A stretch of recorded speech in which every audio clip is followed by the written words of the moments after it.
जितने भी श्रोता बंधु जिगड़ी प्रांगण में बैठे हुए हैं, आदरणीय माननीय पंच कमेटी महोदय में बैठे मेरे सभी सदस्यगण महोदय, मेरे चाचा जी, मेरे ताऊ जी, मेरे बाबा साहब,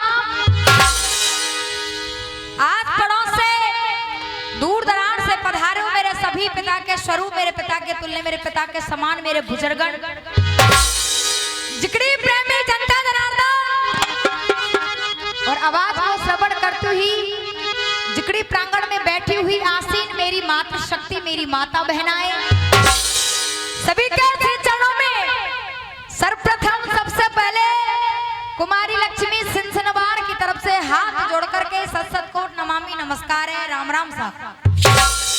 सजना बड़ा ही आनंद आ रहा है, कलाकार बंधु आपके सामने बाबा साहब एक से बढ़कर एक आ रहे हैं। प्रत्येक कलाकार बारी बारी से अपनी कला का प्रदर्शन आपके समक्ष करता चला जा रहा है और आप लोग भी बड़ी शांति पूर्वक, बड़ी बारीकी के साथ में प्रत्येक कलाकार की कलाकारी का परीक्षण कर रहे हैं, क्योंकि बाबा साहब किसी ने बड़ी सुंदर सी बात कही है कि लागी लागी सब कहें, लागी लागी सब कहें, लागी बुरी बला, अरे लागी तो भाई जानियो जो आर पार है। जैसा कि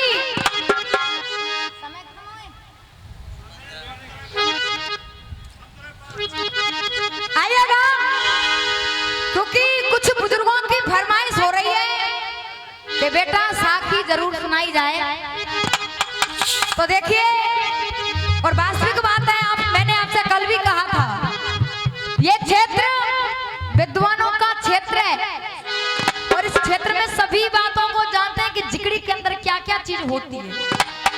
बात अगर जिगड़ी की जाए तो बाबा साहब जिगड़ी बिना साखी के अधूरी मानी जाती है। कहते हैं कि जिगड़ी जो होती है, जिगड़ी के अंदर जिगड़ी की जो जननी होती है, जिगड़ी का जहां से उत्पत्ति स्थल होता है, उसे आप जैसे विद्वान लोगों ने नाम रख दिया है साखी। आइएगा, एक बड़ी प्यारी सी साखी लेकर के चल रहे हैं और भैया साखी के बोल आ रहे, सुनिएगा क्या।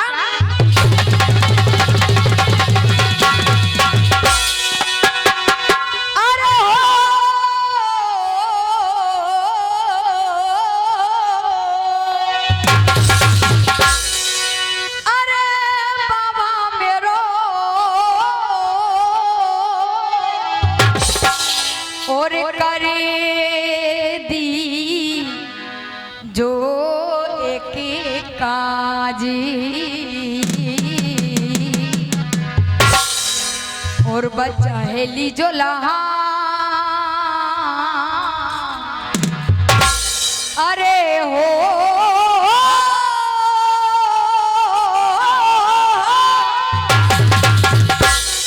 और न बचाहेली जो लाजी हो और न बचाहेली जो लाज रे रोए रोए के और रुकमड़ ऐसे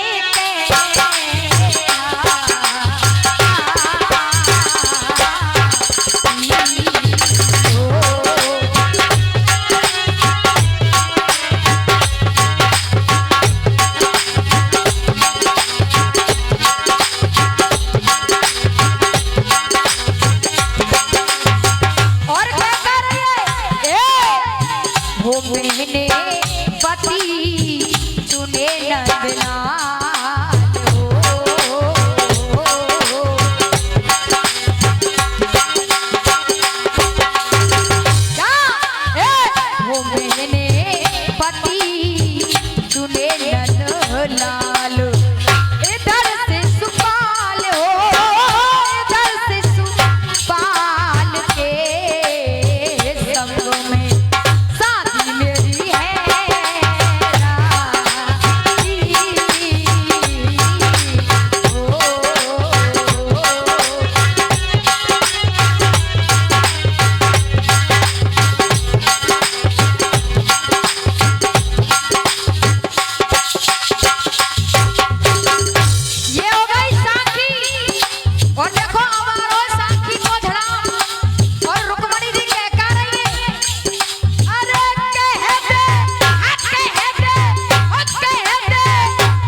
ध्यान है भाई, जगह पे केंद्रित कर लो।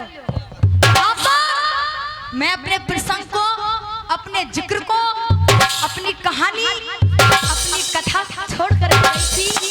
आज बाबा साहब रानी द्रौपदी को वो पांचों पांडव दांव पर लगा करके हार जाते हैं।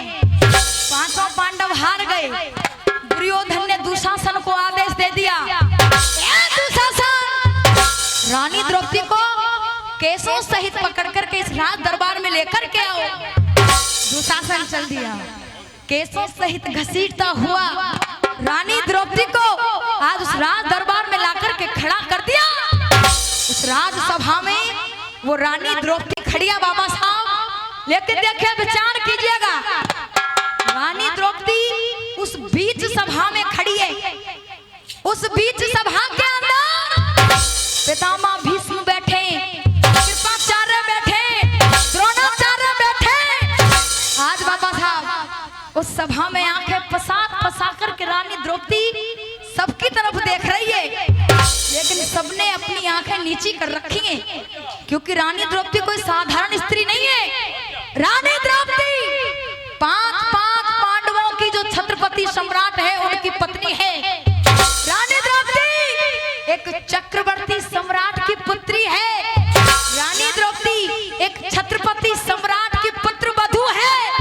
रानी द्रौपदी एक चक्रवर्ती सम्राट की पौत्र वधू है। लेकिन आज आदेश दे दिया गया, रानी द्रौपदी का चीरहरण कर लिया जाए।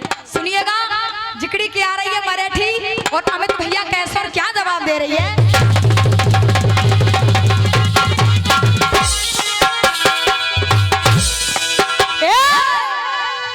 और ले खड़ी द्रौपदी और करी सभा में और लछाई गयो सन्नाटो है और लपड़े पिंजड़ा में और शेर देख श्यार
वो पांचों पांडव उस सभा में बैठे रानी द्रौपदी को देख रहे।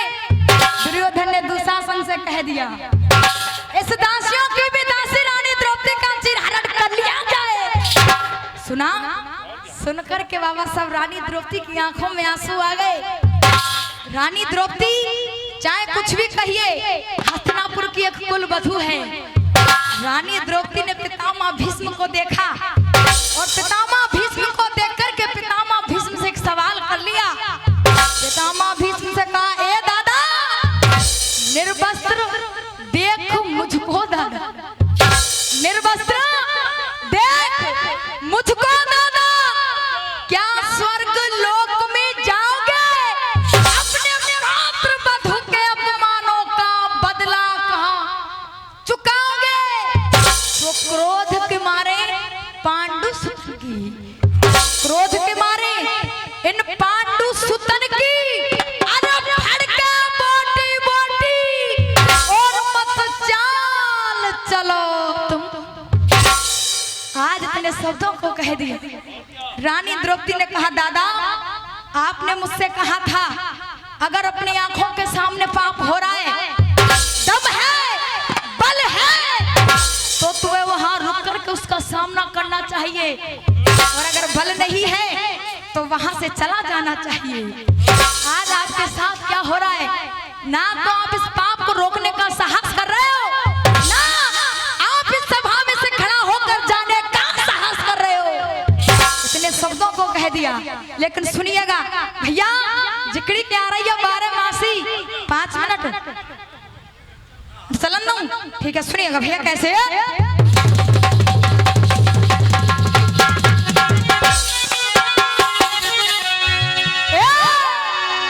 और ले सूरज के घर में दादा,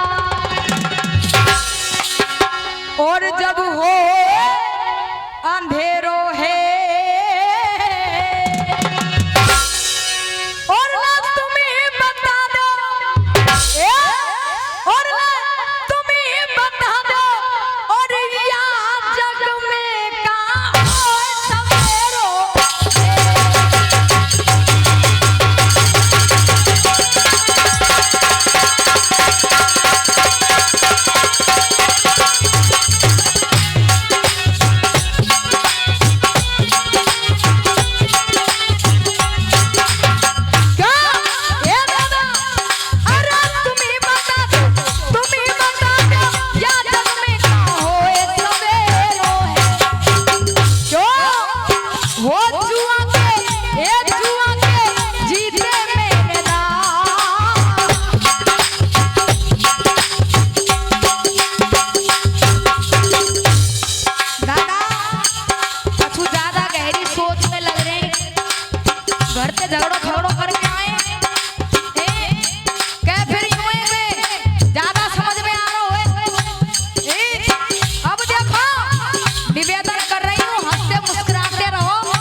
आज जवाब दे दिया। रानी ने कहा, हे दादा, किस कारण से आपने चुप्पी साध रखी है?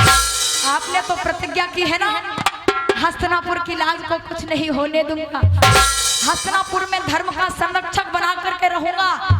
हस्तिनापुर के अंदर अधर्म को और पाप को तो प्रवेश भी नहीं करने दूंगा। तो दादा आज ये क्या हो रहा है, मैं आपसे पूछती हूँ, क्या ये धर्म नहीं है? आज कितने शब्दों को सुना, तो सुनिए भैया जी। जिकड़ी को आरो लगड़ा ढोला, और अब लगड़ा ढोला में सुनो विचार करी। रानी द्रौपदी रो रो के और बाबा साहब दादा पितामह भीष्म से एक बड़ा सुंदर सी बात पूछ रही हैं। सुनिए भैया बात क्या पूछ रही हैं।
देखो मुस्कुराते रहो। हाँ